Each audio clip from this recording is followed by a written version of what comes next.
تم سب بچے بیٹھے ہو، والدین کو اپنی جنت بنا لو، ماں باپ کو اپنی جنت بنا لو، ان کی دعا لے لو۔ میرے نبی نے فرمایا کاش میری ماں زندہ ہوتی۔ ماں کا خاص طور پر منشن کیا، میری ماں کیوں کہ باپ کو تو دیکھا ہی نہیں، اور ماں کو دیکھا ہے 6 سال۔ میری ماں زندہ ہوتی اور میں عشاء کی نماز کے مصلی پہ کھڑا ہوتا اور میرے گھر سے میری ماں کہتی محمد، تو میں ماں کے لیے نماز توڑ دیتا۔ میرا نبی کہہ رہا ہے۔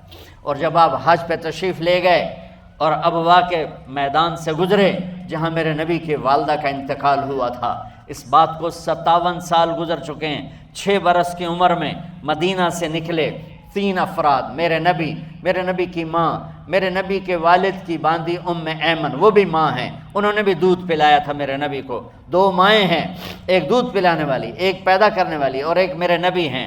جب ابوا کے پہاڑوں میں پہنچے تو اچانک ہارٹ اٹیک سے حضرت آمنہ 25 سال کی عمر میں انتقال فرما گئیں، اور میرے نبی نے اتنا اس کا غم لیا۔ 6 سال کا بچہ، میں سن 2000 میں وہاں گیا تھا، میرے آنسو نہیں رکنے کو آ رہے تھے کہ کہاں میرے نبی کی ماں کو اللہ نے اٹھایا، نہ کوئی آسرا، نہ کوئی سہارا، نہ کوئی رشتہ، نہ کوئی جھولی، نہ کوئی چھاؤں، ایسے تنہا یتیم کر دی۔ جب ان کو پتھروں میں دبا کے نیچے اترے، ایمن کو سے ہاتھ چھڑا کر بھاگے اور اوپر پہاڑی پہ چڑھ گئے۔ جب ایمن پیچھے گئیں تو ایمن نے کیا دیکھا کہ ابوا کے پہاڑ بھی رو رہے ہوں گے، اب ماں کی قبر کو چمٹ کے ایسے اوپر لیٹے ہوئے تھے، قبر کو پکڑا ہوا تھا، اوپر لیٹے ہوئے تھے۔ جب ایمن قریب آئیں تو سنا آپ کہہ رہے تھے اماں جی، آپ کو تو پتہ تھا آپ کے سوا میرا کوئی نہ تھا، آپ مجھے چھوڑ کے کہاں چلی گئی، کیوں چلی گئی؟ 6 سال کا بچہ پہلی موت دیکھ رہا ہے تو ان کو سمجھ میں نہیں آ رہا کہ میری ماں کے ساتھ ہوا کیا ہے۔ ایمن نے اٹھانا چاہا، آپ نے اٹھنے سے انکار کر دیا۔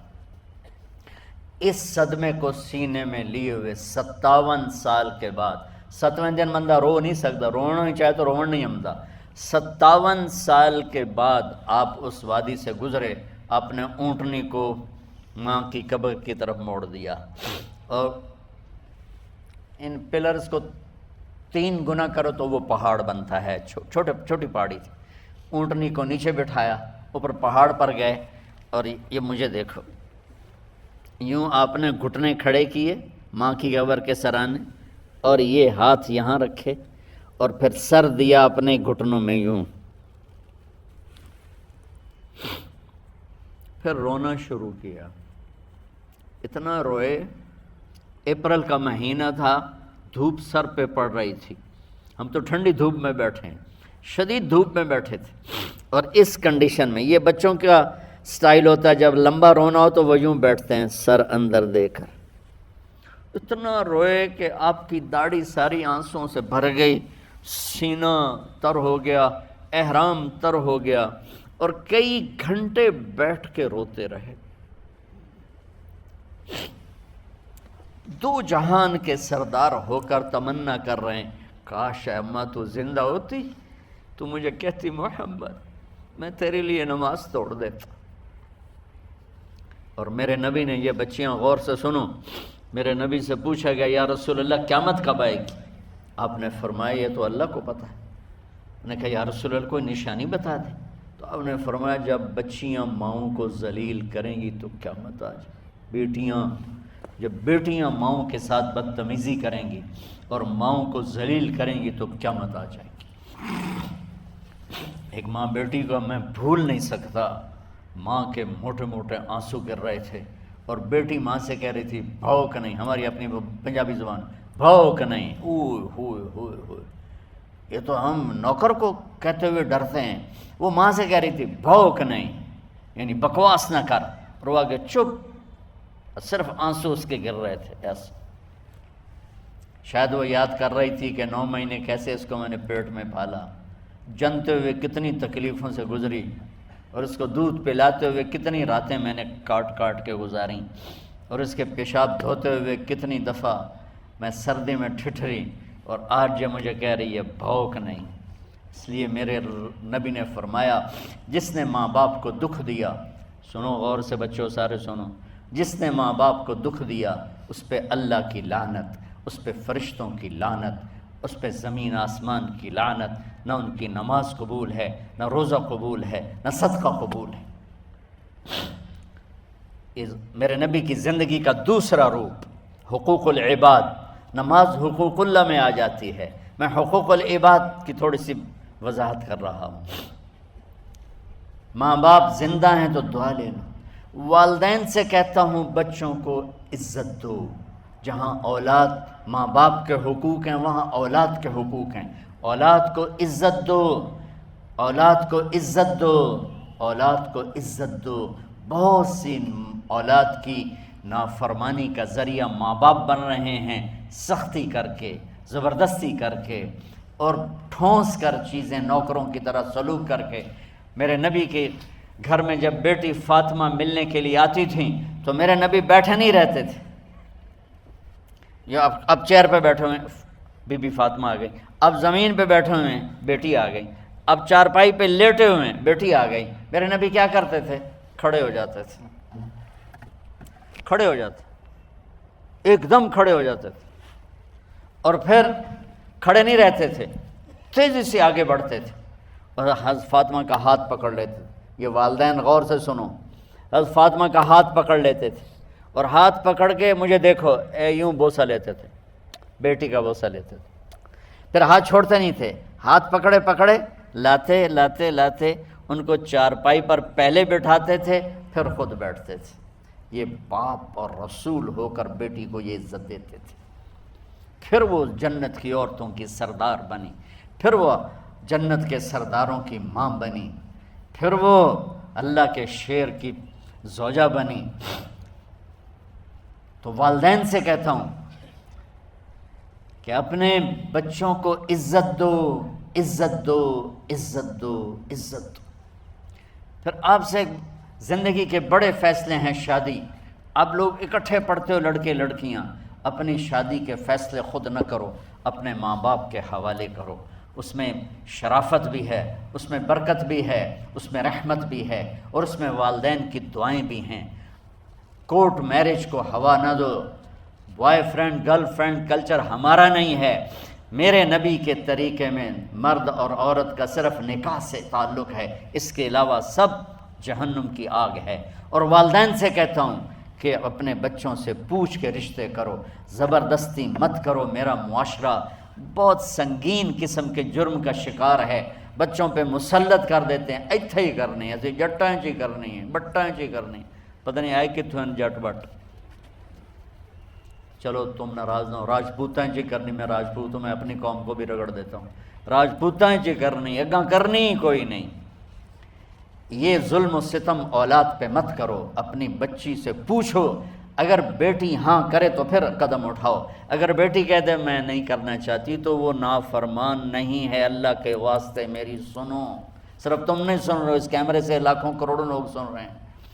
اگر بیٹا یوں کہہ دے کہ ابا میں نے یہاں شادی نہیں کرنی، میرا جی نہیں چاہتا ہے، تو وہ بیٹا نافرمان نہیں ہے، فرما بردار ہے، اس نے شریعت کا حق استعمال کیا ہے۔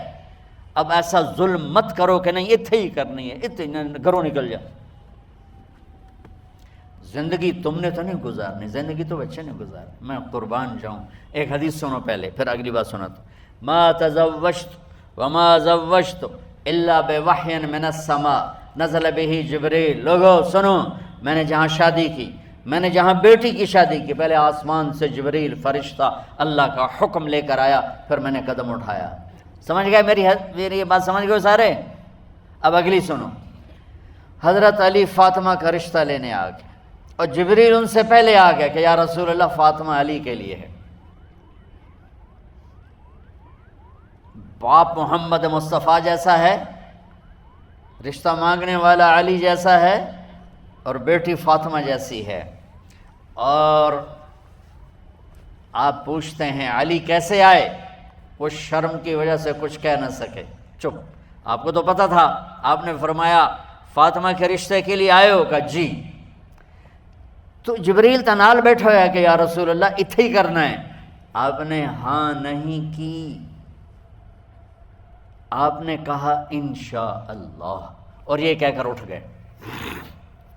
انشاءاللہ نبی کا ہاں ہی ہوتا ہے، لیکن جبریل کے آنے کے باوجود اور اللہ کے کہنے کے باوجود میرے نبی کو بھی پتہ ہے کہ یہ رشتہ یہاں کاتب تقدیر نے لکھ دیا ہے، لیکن امت کو سبق سکھانے کے لیے آپ گھر تشریف لے گئے۔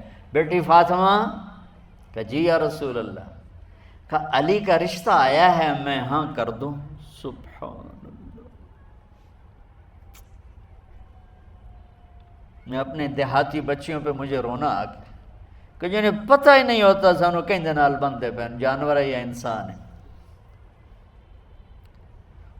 علی جیسا داماد، چلو علی کو چھوڑو، فاطمہ کو چھوڑو، جبریل آیا بیٹھا ہے، جبریل آیا بیٹھا ہے۔ اس کے بعد فاطمہ سے پوچھنے کی کیا بات ہے؟ جبریل آ کر کہہ رہا ہے یا رسول اللہ، اللہ کہہ رہا ہے فاطمہ علی کے لیے ہے اور علی فاطمہ کے لیے ہے، اور پھر آپ کہتے ہیں بیٹی فاطمہ ہاں کر دو۔ ہماری تو آج کی بیٹیاں انکار نہیں کرتی، چپ کر کے گاں ماش طرح بن چھڑ دین قلعے نال۔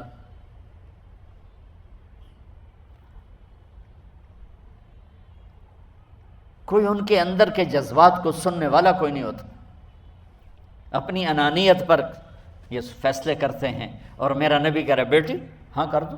سبحان اللہ۔ آپ کا کیا خیال ہے، فاطمہ نے انکار کرنا تھا؟ یہ تو یہ بیٹیاں نہیں انکار کرتی تو فاطمہ نے کہاں کرنا تھا؟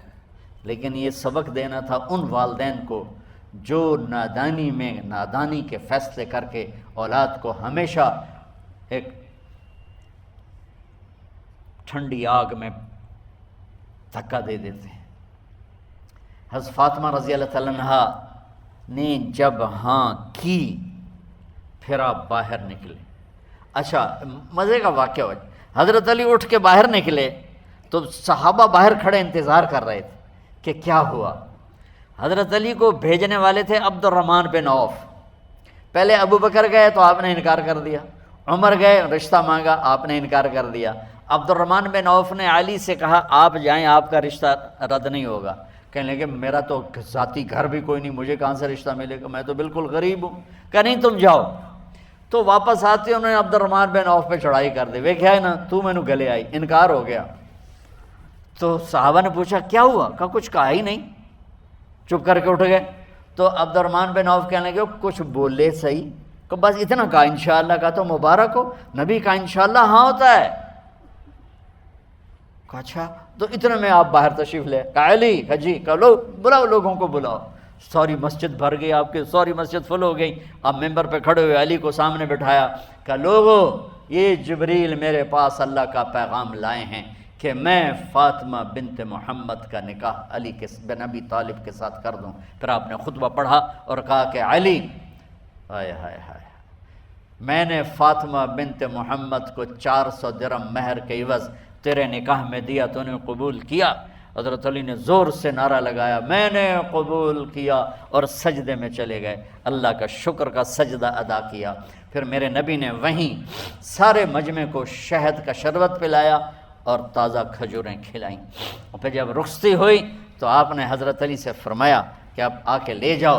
پھر آپ نے حضرت ام سلمہ، حضرت حفصہ اور جناب حضرت عائشہ رضی اللہ تعالیٰ عنہ، ان تینوں کو بلا کر فرمایا تمہیں پتہ ہے نا مجھے فاطمہ سے کتنا پیار ہے، تو تم فاطمہ کو دلہن بناؤ، اس کی تیاری کرواؤ، اسے دلہن بناؤ۔ تو ان تینوں نے حضرت فاطمہ کو دلہن بنایا۔